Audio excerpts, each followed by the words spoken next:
కీర్తనల గ్రంథము 29వ అధ్యాయం.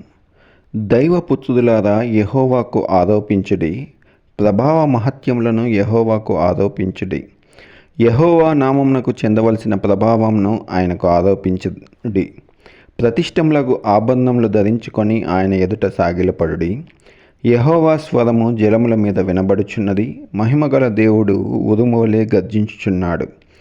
మహాజలముల మీద యెహోవా సంచరించుచున్నాడు. యెహోవా స్వరము బలమైనది.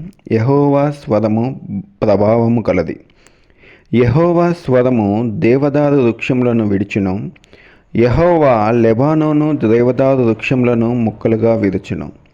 దూడవలే అవి గంతులు వేయినట్లు ఆయన చేయును. లెబానోను షిరియోనును గురుపోతు పిల్లల వలె గంతులు వేయినట్లు ఆయన చేయును. యెహోవా స్వరము అగ్నిజ్వాలను ప్రజ్వలింపజేయుచున్నది. యెహోవా స్వరము అరణ్యమును కదిలించును. యెహోవా కాదేషు అరణ్యమును కదిలించును. యెహోవా స్వరము లేళ్లను ఈనజేయును. అది ఆకు రాల్చును. ఆయన ఆలయంలో నున్నవన్నీయు ఆయనకే ప్రభావం అనుచున్నవి.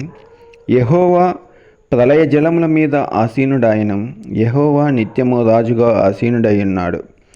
యెహోవా తన ప్రజలకు బలము అనుగ్రహించెను. యెహోవా తన ప్రజలకు సమాధానం కలుగజేసి వారిని ఆశీర్వదించును. దేవుడి వాక్యం దీవించునుగాక. ఆమేన్.